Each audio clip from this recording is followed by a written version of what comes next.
Esse é o oitavo episódio do Cult. Eu sou o Chinelo. Eu sou o Roland e hoje a gente vai fazer o episódio mais especial do ano, o episódio que quase não saiu, um episódio duplo, um episódio sobre robôs.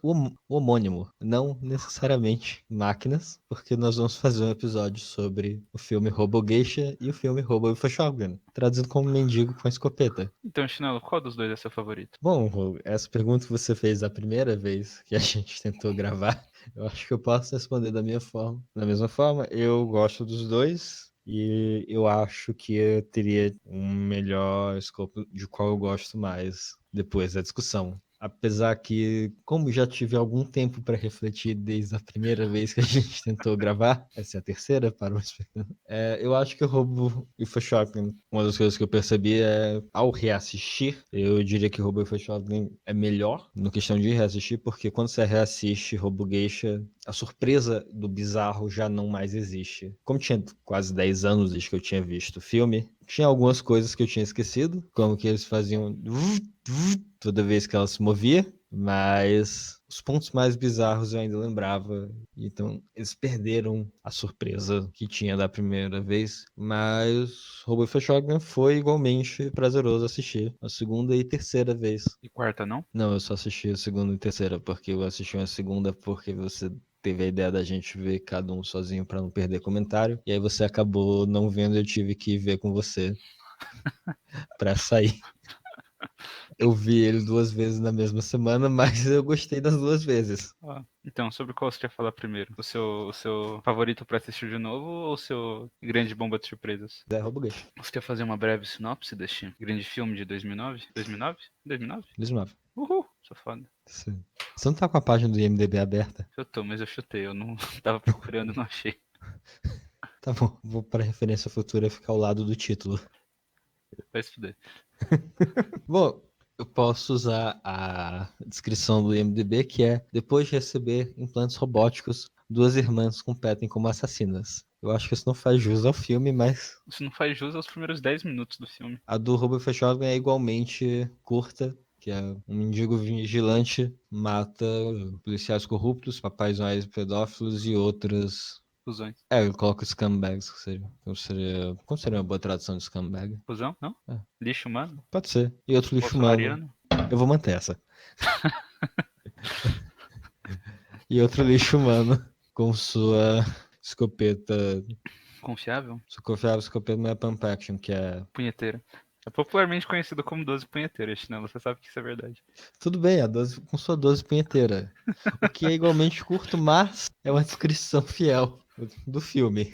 Uma geisha é a história de duas irmãs, das quais uma delas é uma geisha e a outra trabalha como empregada doméstica, na hospedagem, no hotel no qual a irmã geisha trabalha. A irmã geisha tem um complexo de superioridade em relação à sua irmã mais nova e a maltrata repetidamente, até que a irmã mais nova foge do hotel e encontra um homem que tinha um cliente do hotel, que por acaso é o herdeiro de uma indústria de aço. Eles são atacados por uma ex-amante do cliente e ela, em um momento de raiva, a irmã mais nova mostra um potencial para artes marciais, matando a. Aliás, não, ela não mata. Enchendo de porrada a ex-amante, e nisso o cliente mostra que ele tem guardas-costas, que são duas mulheres usando roupas de Tengu. Tengu, se você não sabe, é uma criatura do folclore japonês com simbologia fálica, e essas duas matam a ex-amante com leite ácido que sai do biquíni delas. Não, sai do nariz, Do do nariz no umbigo. biquíni delas. Isso. Bom, menino. Se Se você você não acha essa entendeu, frase estranha, eu sugiro assistir o trailer de Robogeisha, que vai fazer muito mais sentido. Daí, ela é convidada, junto à irmã, à indústria de aço dele. Chegando lá, ele revela que eles treinam jovens garotas a serem assassina. geishas assassinas. E se você for subindo no ranking de geishas assassinas, você pode receber implantes robóticos. O que elas fazem? Se tornando robogeishas. E aí elas se tornam assassinas, geralmente políticos, ocasionalmente de samurais que por alguma razão existem no Japão moderno, no plano 2009, até que uma mais nova ser traída pela organização e tentar conseguir sua vingança contra eles. E esse é mais ou menos o filme. Então, Agora, rolou se que você você... quer realmente saber sobre o filme, é tipo um Power Ranger, só que mais zoeiro, e se você pedir desculpa, você atira. E tem robôs mecha, tanques e Megazord. Sim, E que por vulcões. acaso é um castelo. Por acaso é um E, castelo. E tem um colar de e, granada, que é uma bomba atômica. e espadas que saem do cu. Espadas que saem do cu. E espadas que saem do Do sovaco. sovaco faz sentido, vai. É tipo o Wolverine. Não tem espada que sai do braço, né? Mas É tipo o Wolverine se o Wolverine nascesse com o toco. Ia sair de onde? É tipo. Sabe aquele personagem dos liga pro Simpsons? Stan Lee. Ah, pera. Sabe aquele personagem dos Simpsons que é o marinheiro que tem braço e perna de pau? Eu acho que você tá pensando no personagem Family Guy mesmo. Foda-se. De um dos dois. É Family É Guy, Family Guy. foda-se. É exatamente aquilo, só que com espadas e com braços. Então, tipo, não é aquilo, mas você entendeu a ideia. Entendi a ideia. Então, Rola, o que você achou de Robo Geisha? Eu achei que é uma coisa especial de se ver. Eu acho que, infelizmente, a gente deve perder muito na tradução. É bem possível que várias das coisas que elas falem sejam trocadilhos. A não ser que a gente aprenda japonês, eu não estou disposto a aprender japonês por Robo Geisha. Mas e pro Power Rangers? Não, Power Ranger japonês? Assim, mais ou menos. Originalmente Power Rangers japonês, sendo que eles faziam filmagens das partes com eles fora da roupa nos Estados Unidos. E hoje, se não me engano, foi comprado pela Nova Zelândia. Nova Zelândia? Caralho. Nova Zelândia ainda vai dominar o mundo. Oh, É, logo depois da Disney, né? logo depois da Disney. E do É, Brasil, porque aparentemente o Brasil é uma superpotência mundial. Vai Brasil. o grande Brasil, há 60 anos é o país do futuro em 20. É, grande Brasil, com seu dólar a 5 mil. Tá só 4,16 hoje. 4,16. Nem pra gente fechar 4,20 pra galera ficar feliz. Mas se você acompanhou do último episódio que estava 3,95. Até o episódio 10, que é semana que vem. Não, calma, daqui 2 semanas, vai estar R$ 6. Não sei 6, mas até o final do ano chega a 5. Tá, no final do ano chega a 5. 50 anos em 5, né? É. Mas então, qual nota você acha que tem o Robodiation no IMDb? Não olhe, filha da puta. E no Rotten Tomatoes. Então eu já sei do IMDb porque eu tô com a página aberta e eu já tinha visto antes. Ok, vai se fuder. Mas o do Rotten Tomatoes eu não sei. Então, Chuta. 60? Nossa, você errou rude. Tem Pra mais, pra menos. Pra menos. Nem todo mundo sabe apreciar a arte que é um filme como Robogeixa. Então qual é? É quase o valor do dólar, 47. Achei que ia ser bem pior quando você falou pra mim. Eu gosto das críticas, por exemplo. Tem um cara aqui que falou que o problema de Robogeixa é que tem muito drama no caminho, na frente de uma impressionante obra, alguma coisa assim. Tô dando uma review aqui que o cara tá reclamando de ser outro filme japonês sobre meio robôs, meio humanos, também chamado de ciborgue, mas assassinos que atiram shurikens de várias partes do seu corpo. A gente esqueceu de falar que elas atiram shuriken do cu. Mas então, você acha que a Shuriken do cu, ela vem. Onde ela fica guardada? Ela, pra sair, ela sai empilhadinha, tipo uma pilha de CDs assim, ou que ela vai já direto na posição de tiro? Eu acho que sai como uma pilha de CDs porque isso permitiria armazenar o número maior delas. Mas Mas e então você, onde, você onde acha que elas é? ficam? Dentro. Você acha que é muzzle loading? Você carrega pela, pela saída? Ou que tem algum outro lugar pra você colocar os cartuchos de Shuriken? Eu acho que eu vou no muzzle loading. É o mais plausível. Talvez, não sei, talvez tenha um buraco no estômago, mas eu acho que o muzzle é pra mim, no momento mais plausível. Mas quando ela vira uma sereia tanque, ela ainda pode continuar soltando as Shuriken da bunda? Eu acho que pelo fato dela não ter soltado, vou dizer que não. Mas a gente pode sempre perguntar pro diretor. Bora, cadê o Twitter? Sigam o Cult no Twitter. Vocês, todos nossos ouvintes, mãe do chinelo, por favor. Ou tem 11 caras no X-Vídeos ouvindo a gente. A gente tem pelo menos 11 seguidores no X-Vídeos. Se você está vendo o X-Vídeos, a gente também está no YouTube e no Spotify. Você não precisa ver no X-Vídeos. Embora é muito melhor que você veja no Xvideos. Agora, se você é o cuzão que tá denunciando nossos vídeos no Xvideos por não ser cuzão, vai se fuder. Por não ser pornô. É. Você que denunciou 2 vídeos do Cult que saíram do ar no X-Vídeos por não ser pau no seu cu. E se fizer de novo, eu vou denunciar todos os filmes da Marvel no X-Vídeos, não me teste. Se a gente não pode estar lá, ninguém pode. Denunciar a primeira temporada completa de Friends. Aí você vai ver quem vai ficar puto. Cuzão, cuzão. Aposto que é o Pedro Salomão, otário. Você não tem nada mais pra fazer, pessoal. Eu fiquei no X-Vídeos denunciar os nossos vídeos, mas não denuncia o vídeo que a gente fez sobre você. Só pra disfarçar. Você acha que a gente não ia descobrir? Só porque você tem um livro de poema meta que a gente não conseguiu encontrar um tão ruim quanto. Ele não tá conseguindo fazer um episódio sobre livros porque seu livro foi tão ruim que foi como se a gente tivesse aberto um show de calouros com Jimi Hendrix. Tudo que vem depois não se compara. Caros ouvintes, nós ficamos quase 1 hora olhando livros bosta de poema, tentando achar algo parecido com Pedro Salomão, mas não tem, simplesmente não tem. Nem o cara que fez a dedicatória pro livro dele, o Braulio Bessa, era. Grande Braulio. Eu vou botar Braulio na descrição, nas tags do X-Videos. Justo. Não, mas o Braulio rimava, né? O Braulio parecia que tava tentando. Pedro Salomão meio que só tá lá. O Braulio não era um dos caras que dividia a frase em verso em qualquer lugar, e aí parecia que você tava soluçando enquanto lia. Não, o Braulio, ele tinha rima. É. Ele rimava verbo com verbo igual, mas tinha rima. Essa pessoa era a Tinha tia várias. dos poemas feministas lá. Então tinha mais de uma. Essa eu lembro particularmente ser particularmente ruim, mas tinha mais de um fazendo isso. Mas, Chinelo, Hum. por que você não acha que isso é poesia? Só porque você dividiu uma frase em verso, não quer dizer que seja poesia, né? Quem pode um dia negar que minha arte é poesia? Pior que eu acho que essa bosta que eu fiz no final saiu melhor do que a gente tava lendo lá. Sim, com certeza. Assim, voltando ao Roboguete. Se vocês quiserem apoiar o nosso livro de poesia, é só mandar um cheque para Casa do Chinelo, Rua do Chinelo, número 8. Ou você pode mandar um e-mail pra gente, podcastcult@.com. Não, @gmail. Quase lá, quase lá. Quase lá, @gmail.com. Só e-mail sério, por favor. A gente O nosso recebeu algum cheque do e-mail? Pedro Salomão, o nosso cheque do Pedro Salomão. Estamos esperando A aí. gente te perdoa pelos vídeos que você tirou do X-Vídeos e você mandar o cheque, Pedro. Mas então, Rola, o que torna Robogueixa tão especial? O fato de que ele surpreende a cada nova cena. Sim, o filme é completamente bizarro, é como se você estivesse assistindo um daqueles comerciais japoneses, só que eles estenderam isso por 1 hora e meia.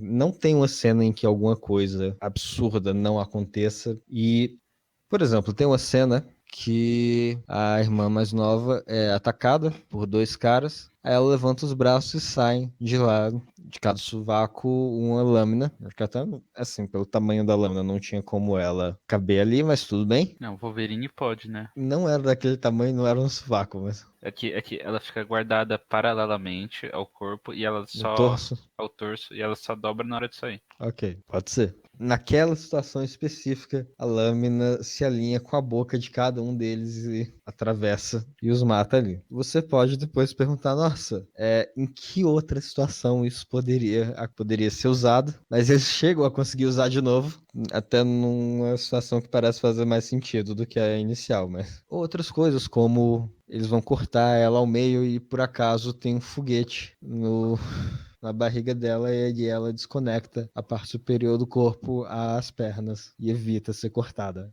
O que não resolve muito no final. É, mas assim, o filme é cheio de coisas desse tipo, de situações que você vê, nossa, literalmente não existe outra situação no qual isso seria útil. E é interessante, assim, que a lâmina no sovaco é a primeira coisa que ela escolhe como implante. Com contraste, a irmã dela escolhe uma metralhadora nos peitos. A metralhadora é bastante consistente. Horas é semiautomática, hora é automática, hora A não hora é ela tem que nada. bater no peito, a hora ela só segura. Eu não vejo por que você iria querer usar uma metralhadora atirando um por um, mas principalmente uma metralhadora giratória, mas foda-se. Mas o mais importante é, você acha que se eles segurassem as armas na mão e não nos peitos ou nos ombros, a mira seria melhor? Isso é uma discussão real, porque teoricamente, se ela está dentro do corpo, há de se esperar de que ela fosse o coice seria menor. Tem todo o problema de que ia esquentar pra caralho, a metralhadora possivelmente ia ficar batendo nos pulmões.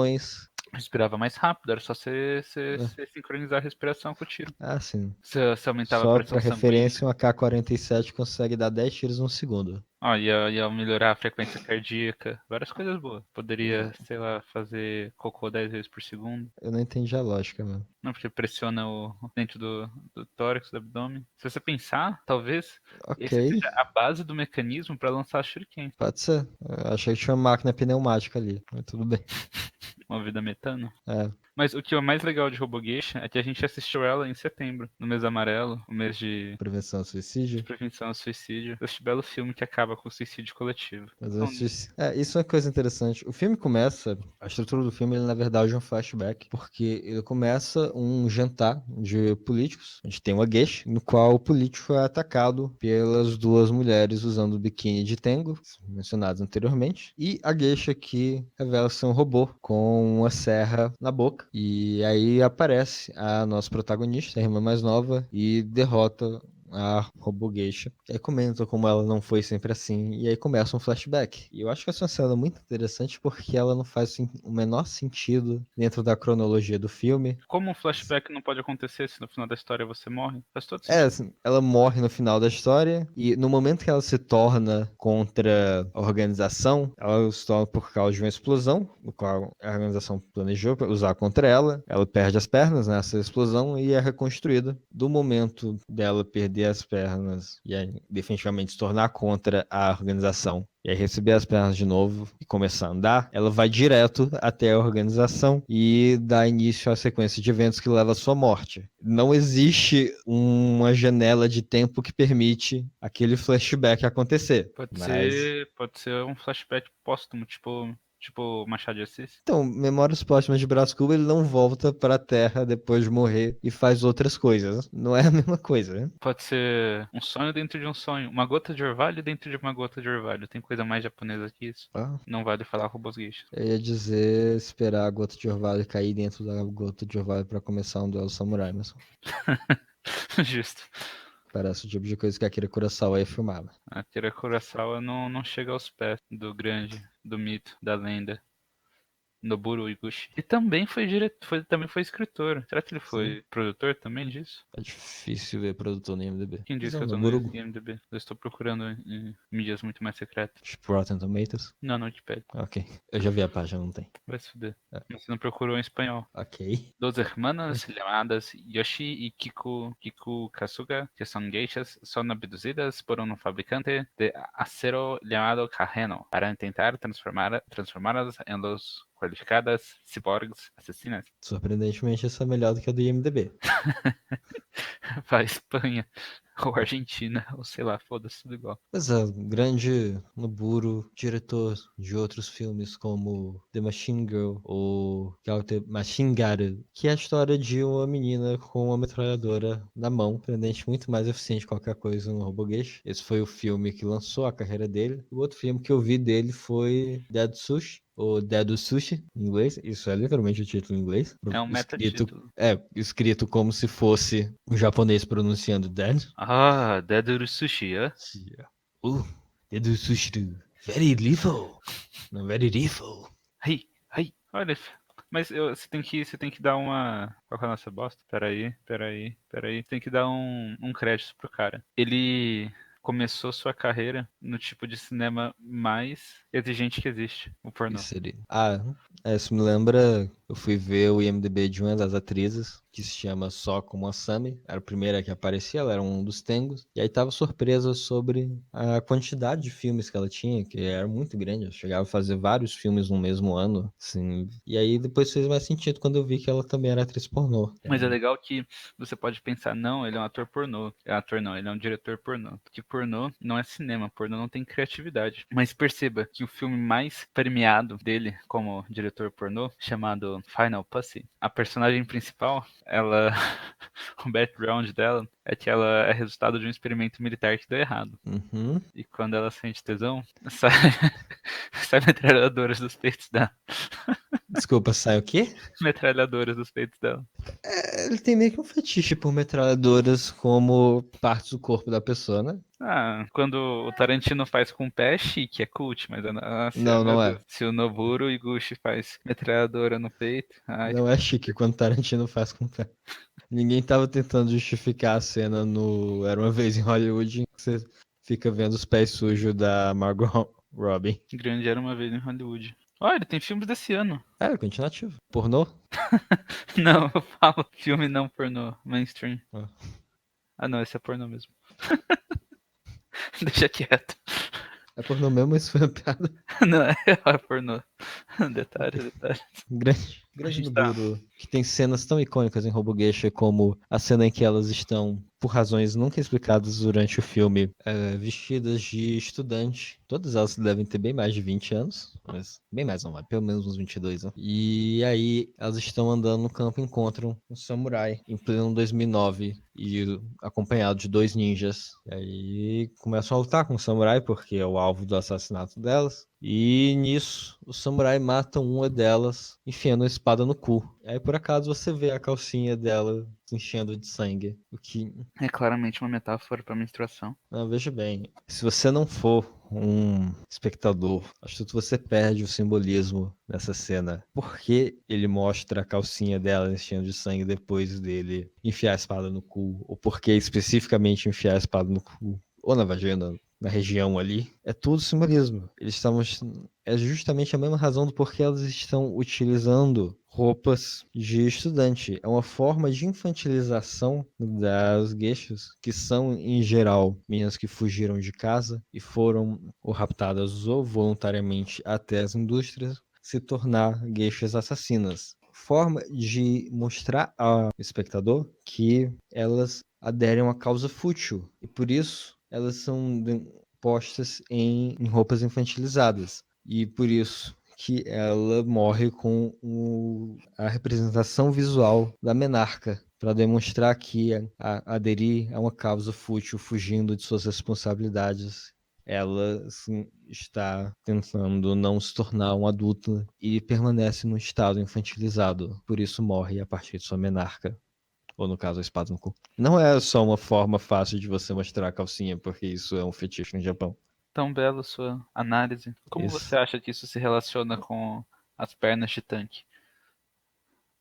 Veja bem, as falas de tanque são claramente uma analogia Eu à confio em invasão você. japonesa à Manchúria durante a Segunda Guerra, porque elas representam a maneira que o Japão deturbou seus símbolos em uma a fim de utilizá-los para uma conquista imperialista extremamente autoritária. Então você diria, É a mesma mensagem que, por exemplo, você vê em Game Pés Descalços. Você não achou que ia conseguir. você diria então que o filme ele dá a opção pro povo japonês ou se manter na imaturidade e perecer, ou assumir o seu passado cruel, E finalmente ganhar chegar a pernas um de tanque, estado de maturidade. Sim, eu acho que é um representado pelo filme. suicídio coletivo. Desculpa, apresentado pelo quê? Suicídio coletivo. Sim, o suicídio coletivo, na verdade, é a morte de uma ideologia passada do Japão. De quem é o suicídio realmente? É o suicídio dos donos da empresa de aço, cuja razão para a criação das geishas robôs era justamente uma forma de tentar unir o Japão em um símbolo, da mesma forma que o Japão se uniu ao símbolo imperial durante a Segunda Guerra, e para que o Japão adotasse uma política imperialista, tanto na Segunda Guerra quanto no nosso filme Robogeisha. Então, é justamente o suicídio coletivo é a morte do pensamento imperialista japonês. Entendi. A morte que se dá não só pelo suicídio, mas também por tiro de pistolas de joelho. Exatamente. Mas veja bem, ele é um suicídio porque esta morte tem que ser voluntária. E claramente, se ele quisesse, ele não levaria um tiro no peito de uma pistola É, de joelho. exatamente. Você acha que é por isso que o cara andava de cadeira de rodas? Eles nunca deixam claro, rola. Da mesma forma que eles nunca deixam muito claro qual é o objetivo da sua foguete, ou porque se você já tem robôs praticamente vulneráveis, você precisa infiltrar eles como gueixas, ao invés de só entrar lá e matar os caras. Não, não, Mas, não, não. ah, Se você tivesse a possibilidade de fazer seus robôs serem também gueixas, você não faria? realmente isso é um argumento muito forte, eu não tenho como refutá-lo. Mas outra coisa muito interessante do filme, além do quão bizarro ele é, e se Do você quão poético e político? o quanto poético e político, que você não vai perceber se não analisar o Bogueixa com teoria crítica. Aqui é onde para o cinema encontra a teoria crítica. Muito Curte melhor também a que o. cultura. Muito melhor que o discurso do Bolsonaro na ONU. Muito melhor que se fosse Bolsonaro, não. Ó, até, até coisa top que a gente tem, porque isso foi literalmente hoje. Mas assim, Desculpa, eu esqueci o que eu tava falando. Teoria crítica de para cinema. Você ia Nossa, começar a falar o quê? uma Da escola alemã? de Frankfurt. Não, na verdade eu ia falar sobre como uma das coisas muito interessantes do filme é que eles têm narração pra cego, porque todo mundo diz o que ele tá fazendo enquanto faz durante o filme. É um filme, Por eu exemplo, poderia dizer que é à frente de seu tempo, mas ele é de 2009, né? Então já tava na hora de fazerem isso. ele está de acordo com o que todos os outros filmes deviam estar fazendo em seu tempo, e não fazem. Essa coisa de mostra, ao invés de dizer, você pode fazer os dois. Obviamente. Se não é óbvio pro quem assiste o filme, assistente. Se não é óbvio pro assistente, Espectador. espectador, obrigado. Se não é óbvio pro espectador, você tem que deixar óbvio. E se for óbvio, você tem que deixar mais óbvio, porque seu espectador é um idiota. É o estilo Pedro Salomão de escrita. É o estilo Pedro Salomão, são gênios compatíveis. Acho que Pedro Salomão também adere à teoria crítica da escola de Frankfurt quando escreve seus poemas. Eu acho que Pedro Salomão transcende a filosofia humana. Ele é pós-moderno. Isso. Ele é um metamoderno, né? Ele é o pós-metamoderno. Ele deu a volta completa e ele para de questionar a própria realidade, a percepção em si, e ele só começa a não questionar, porque ele questiona o próprio a questionação. Mas assim, você tem mais algumas coisas a falar sobre o Robogueixo? Além do fato que tem uma cena em que a mulher cega o verbo cegar, um homem com camarões. Eu acho que isso tá no trailer, então não é spoiler. Assistam o Mas, filme, ele é mágico. não, Assistam com assim, amiguinhos. a gente tá evitando até falar sobre muitas das coisas, porque você precisa ver pra acreditar. Ele é bizarro em simplesmente todas as instâncias. Mas realmente vale a pena. Foi o primeiro filme trash que eu já vi em toda a minha vida. Ele me desvirginou para o cinema trash. Assim como a espada desvirginou uma das gueixas assassinas. Exatamente. Bom, eu não sei se ela era virgem, mas se tinha um ímã antes, não tinha mais depois. Houve divisão entre o cu e a vagina, né? Por favor, Chinelo, você é um biólogo. É. Cloaca. Roboguete Como é um você filme não... que você tem que assistir. A atuação, não sei se é boa ou não, porque eu não falo japonês, mas no mínimo ela é explícita, porque sempre estão dizendo o que está acontecendo. É um filme que eu dou um -4, fácil. Assim. Assista, se você não tem nada pra fazer. Mesmo se você tem alguma coisa pra fazer, assista. É Assista mais bebendo isso importante. aqui. Pode ser. O Toda Drinking vez Game que de você sentir, se você se surpreender, você bebe. O Drinking Game de Robogueixa é isso. Toda vez que alguém usar alguma coisa, algum aparato que você pensa, nossa, isso não funcionaria se não fosse essa situação bem específica, você bebe.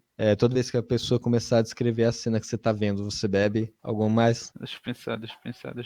Acho que isso é o suficiente. A cada tiro errado, você bebe. Esse é o modo hard. Se você quiser ter intoxicação alcoólica, você pode beber a cada 3 tiros errados, que é um semi-hard, que é quando você não tem intoxicação alcoólica, mas envolve cirrose em 20 anos. Se você assiste Robogueixa do jeito que a gente tá falando, ele se torna uma experiência não apenas cultural, mas transcendental. Você Porque transcende as agora. barreiras do seu próprio corpo. Porque agora o problema que eu tinha descrito sobre você não se surpreender mais com o filme já não existe, porque você não vai lembrar dele da próxima vez que você vê.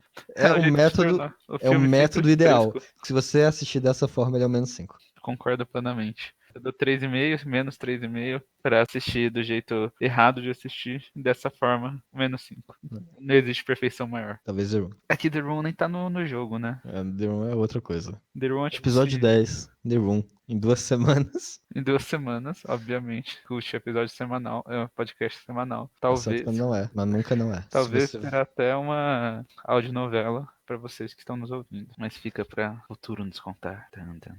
E em seguida vamos falar do nosso próximo filme, Mendigo com a Escopeta. Esse filme é muito especial, porque ele estreia o grande Rush Hauer, que morreu recentemente. Pra você ter Deus ideia tenha de quantas piedade. vezes a gente tentou gravar esta merda. A notícia do Rush Hauer ter morrido era recente. Se você não sabe quem é o Rush Hauer, ele foi o principal replicante no Blade Runner, o original, pois no longínquo ano de 2011 ele faz o Mendigo com a escopeta.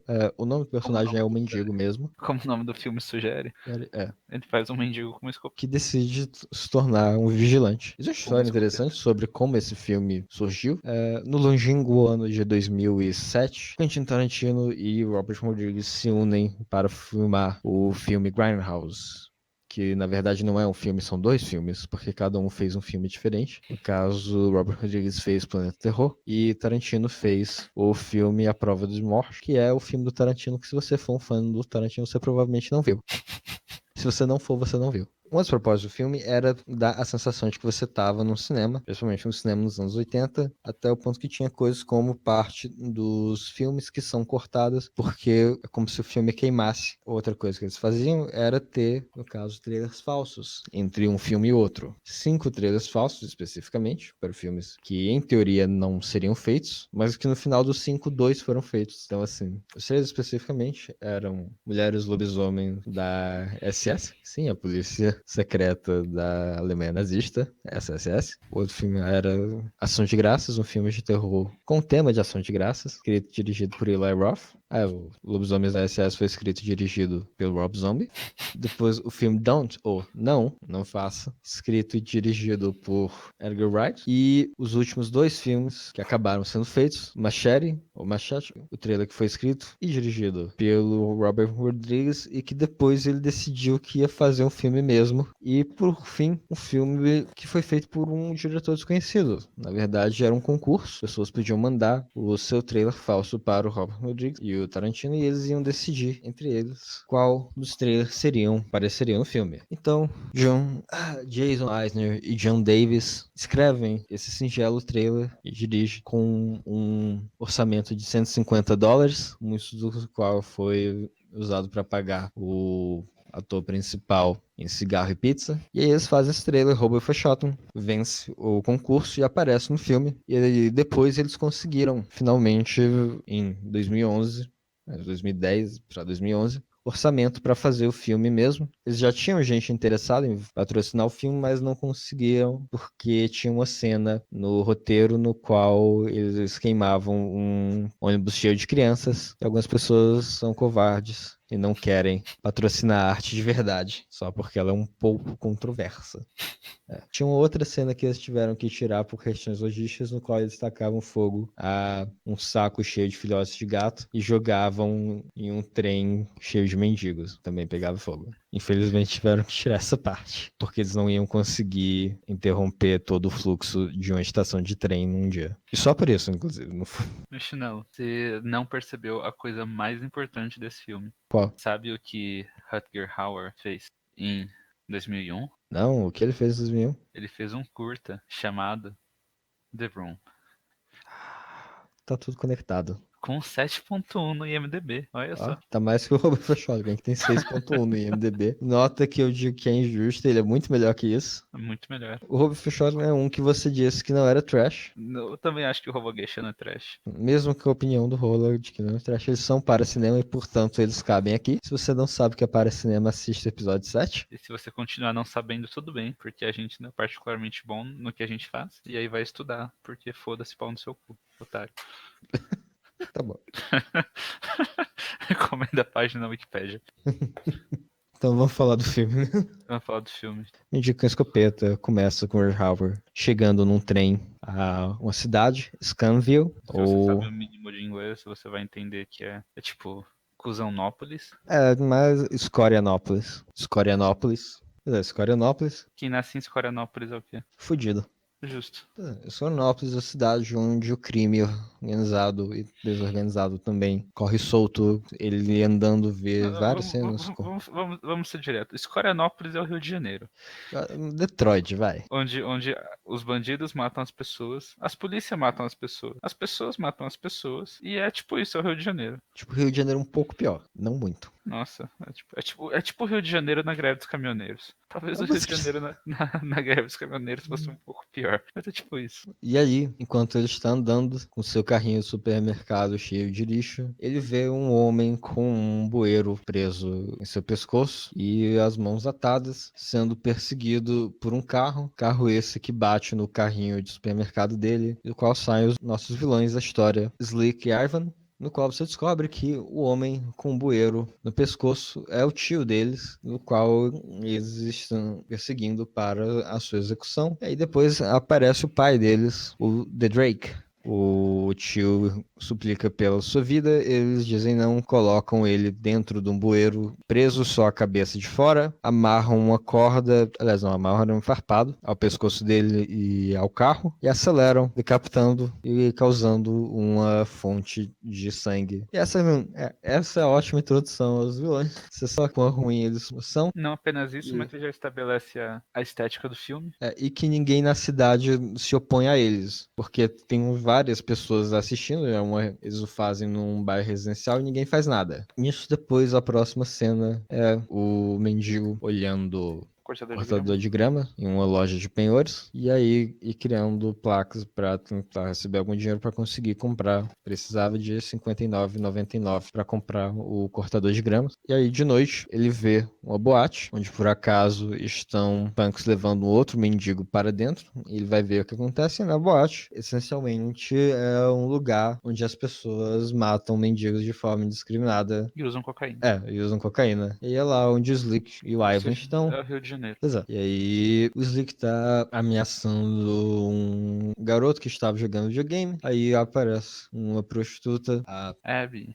Molly Dunsworth. Eu já fiz alguma coisa boa? Além, obviamente, de Mendigo com uma 12. Onde ela Você não sabe- está particularmente boa. Você sabe o que ela faz em 2012? Mr. D. Melhor que isso. É. Room Service. Tá. Eu acho que o universo está tentando nos falar alguma coisa, Chinelo. Um serviço onde ela tem o papel de a garota. Em Room Service? The Girl. É um nome sugestivo. Dá a entender que é importante, né? Ou não, talvez uma garota que aparece em algum momento. A sinopse do filme é: uma mulher confronta seu marido, a amante do seu marido, num quarto de motel com resultados inesperados. Eu imagino que ela seja amante. Ela pode ser a mulher. Tem 8 de 8, 8.8, quase 9. Então, eu tô vendo aqui e a mulher parece mais velha, na verdade. É a mágica da maquiagem. Vanessa Walton Bond. Então, os personagens são The Woman e The Girl. É tipo isso. De qualquer forma, ela fala pro Slick parar. Ele diz algo em torno de que faz o que quiser. Aí coloca uma quantidade absurda de cocaína na mesa e faz o menino cheirar. Depois ele vai falar lá com a Abby e diz alguma coisa.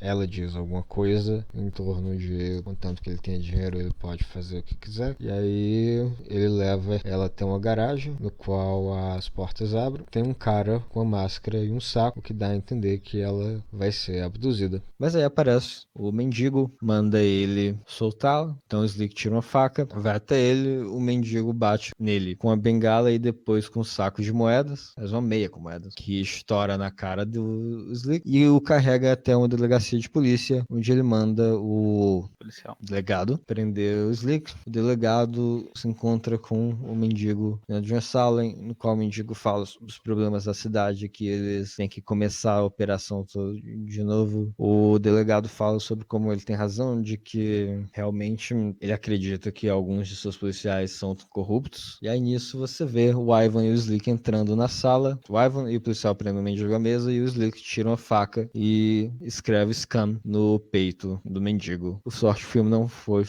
filmado em português, senão escrever Score ia ser muito pior. Você acha? Ia ter até que botar o acento. Nossa, pode pá. Ia ter que pensar se é com 2 S ou C, né? Ou com I, ou com Z. Ia ter até o ponto I. Mas então, pense comigo.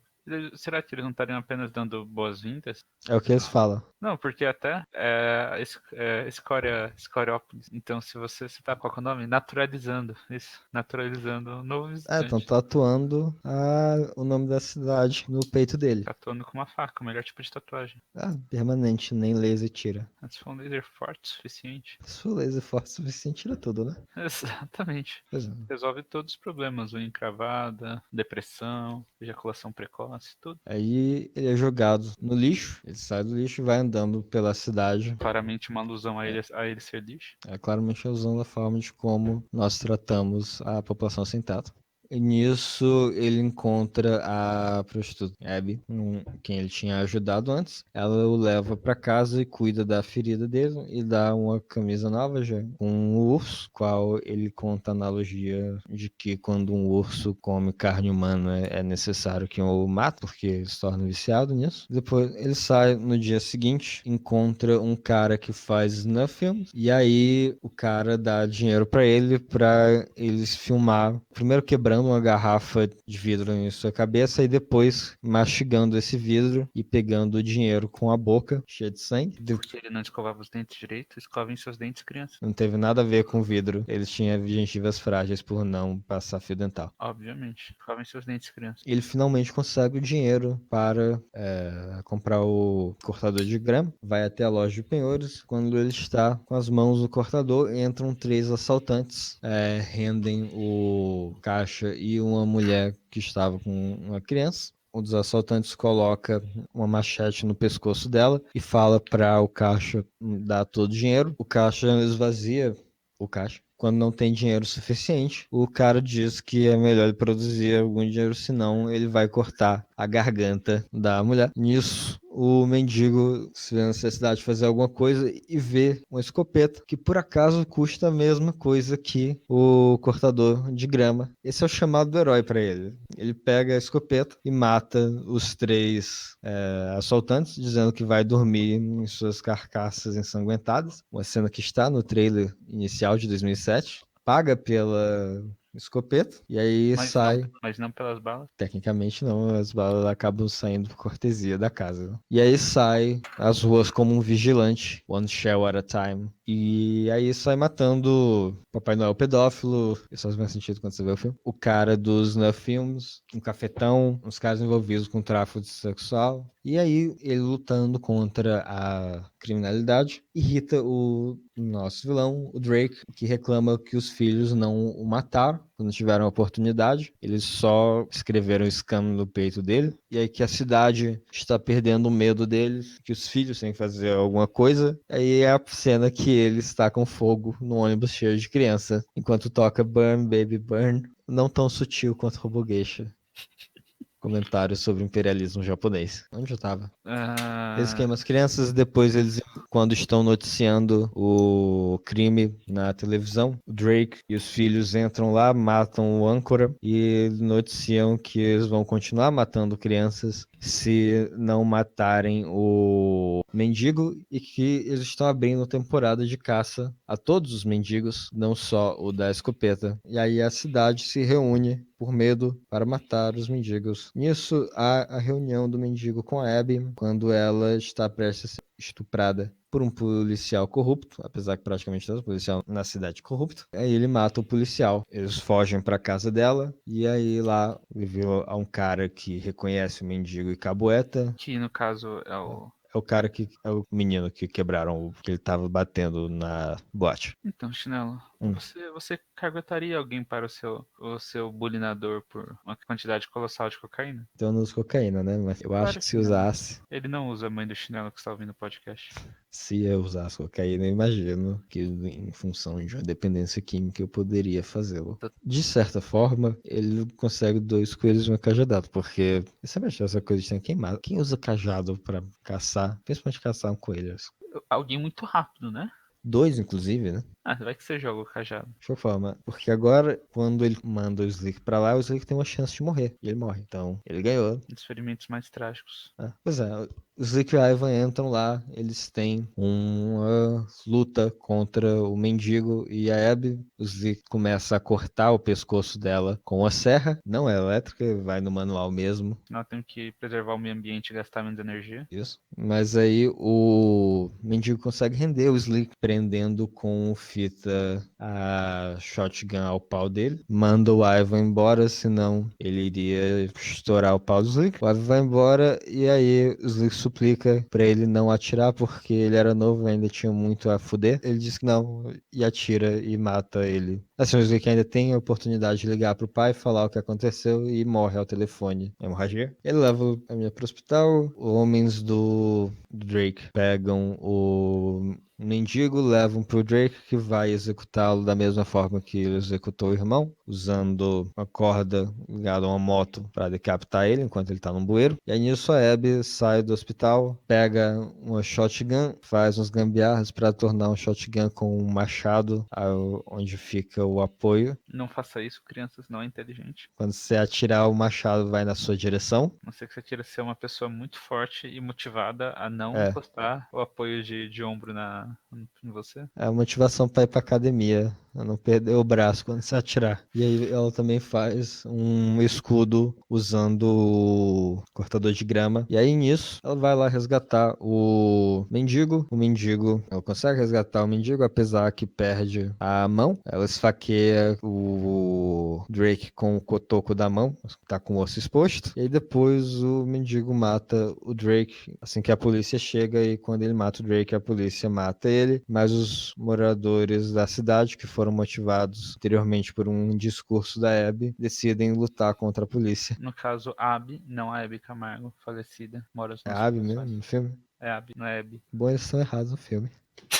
Ok, ok. E aí acaba o filme, o mendigo morre. Então, o que você achou de um mendigo com escopeta rola? O que eu posso falar de um mendigo com uma escopeta? Eu acho que ele é tudo que ele promete ser. E é exatamente isso. Essa coisa linda do filme, ele te promete uma história de um mendigo com escopeta, ele te dá a história do mendigo com escopeta. O trailer não é ambíguo de qualquer forma, ele não mente pra você em nenhum momento, ele te dá exatamente o que ele te prometeu. Quantos filmes você realmente pode dizer isso sobre? Se for assistir grandes diretores, tipo os melhores diretores de Hollywood, como M. Night Shyamalan, ele sempre mente no final pra você.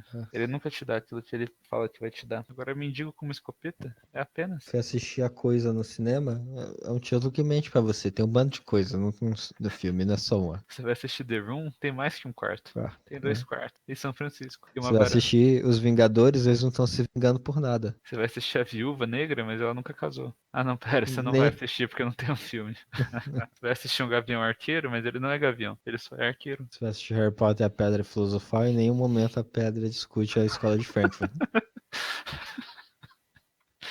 Em nenhum momento a pedra pergunta pro Voldemort se tivesse um trem e o trem fosse atropelar 2 pessoas.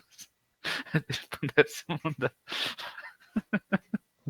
Você vai assistir Eragon, ele diz que é uma trilogia no trailer e nunca mais teve grande trilogia de um filme só. É difícil de considerar o filme trash porque ele é surpreendentemente competente. Ele não é trash. Ele adota uma estética camp, mas ele não é trash. Ele sabe exatamente o que está fazendo, como está fazendo e como atingir seus objetivos. Assim, é aquela coisa, mesmo que não dê pra considerar ele necessariamente trash, ele certamente é para cinema. Desculpa, Chinelo, é para cinema podcast ou é cult podcast? Então, para cinema pode ser cult. Também não é trash podcast, né? Sim, segundo muitos nossos ouvintes, é. Ok, mas assim, Você acha que a gente merece fazer um episódio sobre nós mesmos? não. Esse é muito meta. Só Pedro Salomão é tão meta. A gente deixa metamodernismo pro Pedro Salomão. Ainda esperando o nonosso chefe. Cadê meu cheque, Pedinho? Mas, o filme é extremamente competente. Ele tem uma ótima iluminação. Não sei O se. figurino é bom, a ação é boa, Só a atuação da Abby, que não é boa. Não chega a ser. a maquiagem é boa. Assim, a atuação dela não é boa, mas não chega a ser ruim. É bem medíocre. É tipo a Padmé em Star Wars, não a menina do Crepúsculo em Crepúsculo, ou em Né? qualquer outro filme que ela tenha feito. Você chegou a ver qualquer outro filme que ela tenha feito? 2. Quais Ela foram? tem o do cara que começa a andar por aí e se perde na montanha. Grande cara. Eu não sei quais. É Into que the corta o Wild, braço? uma coisa assim. Ok. É bem legal, porque já que a gente tá no mês de. Que mês que é esse? Setembro? Setembro Amarelo? É do suicídio. O filme conta a história real de um cara que falou que queria viver das coisas que a natureza dava e morreu de fome no inverno. Ele morreu perdido no meio de um lugar lá do Alasca, a tipo 2 km de uma ponte que levava ele para uma guarda florestal. Segundo o guarda florestal daquele lugar, não foi um acidente, foi um suicídio longo e doloroso. Setembro Amarelo. Não se suicide. Mas é uma ótima atuação do Rutger Hauer. Ele realmente convence. Ele é um mendigo com uma 12. Ele realmente é com a 12. E tu pode falar qualquer coisa do filme, mas ele é tudo menos chato. Isso é verdade. Pode falar que ele é simplista, que ele é gore, que ele apela aos sonhos masculinos, ou aquele meme que eu esqueci como que era. Mas chato ele não é. Não sei que meme você tá falando. Ah, de uma mulher reclamando de videogames. Você Ah, sabe eu qual é? sei do qual. This is a fucking hate video games. Because that's what it does. It appeals to the male fantasy. Esse Yes. mesmo. E aí mostram alguma coisa, tipo... Mario Kart. Mario Kart. Ah, eu finalmente paguei minhas dívidas no Animal Crossing. Mostra, tipo, Truck Simulator. É, Só presa no congestionamento. melhor que Truck Simulator só é o Train Simulator. Com tudo que tem pra fazer, tipo, andar no trilho. Andar pra frente, parar, andar pra trás não, porque não dá pra fazer isso no trem. Mas eu não gosto dele porque eu achei o jogo muito linear. Alguma consideração final sobre o Robô Shotgun? Assista com amigos. Ok. E agora pro Drinking Game. De Robô Shotgun. Toda vez que alguém morrer, bebe. Toda Vai vez que alguém. ser, vai ser violento a bebida. Toda vez que o vilão falar I'm the Drake, você bebe. Termina o que você tá bebendo quando tacarem fogo no ônibus. Toda vez que tiver alguma cena que possa, que demonstre uma ação que seja moralmente questionável, você bebe. Se você começar a discutir com seu amiguinho o que é fucking moral, você tem que acabar a garrafa do que você tá bebendo. É ótimo com seus amigos direitistas. Nota? Um sólido 4.2. 4 Menos 4.2. Mas como é que ele não é trash e você tá dando nota negativa? E agora, ó? É porque ele é para cinema. Ok. Ele rompe com a estética mainstream. E aí, como a nota é baseada na estética mainstream, Ela não é, mas tudo bem. deixa eu inventar uma desculpa. Me resta apenas Vou usar dar um esse 4 bagulho. pra ele, porque esse 4 é puramente divertido e eu dou uma nota positiva justamente pelo fato que eu gosto dele de maneira genuína. Assim, Você entendeu? acha que falta mão de metralhadora pra ele poder se levar além dos 4? Se o Noburiguchi quiser fazer um remake de Roboto Shotgun, eu acho que dá pra ele levar, mas até lá Até lá só 4. é só 4, né? Só 4. Pois é. Só R$ 4. Eu acho que uma nota mais específica eu diria 4,16. No dia 24 de setembro. Dia 24 de setembro de 2019. Pouco depois do discurso, não, do presidente do Brasil, em exercício. Acho que é isso.